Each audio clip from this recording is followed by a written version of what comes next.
গাড়ি চালানোর সময় যদি কখনো দেখেন যে স্কুল বাস দাঁড়িয়ে আছে স্টপ সাইনটা অন করে, তাহলে ভুল করেও আপনারা কিন্তু মুভ হবেন না।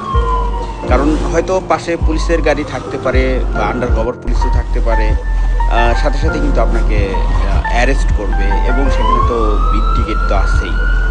দ্বিতীয়ত এই দেখেন দ্বিতীয় ভিডিওতে একই অবস্থা, বাট অনেক সময় দেখা যায় যে পুলিশের গাড়ি থাকে না, কিন্তু সেই বাসগুলোতে কিন্তু আপনার কি থাকে, ক্যামেরা থাকে।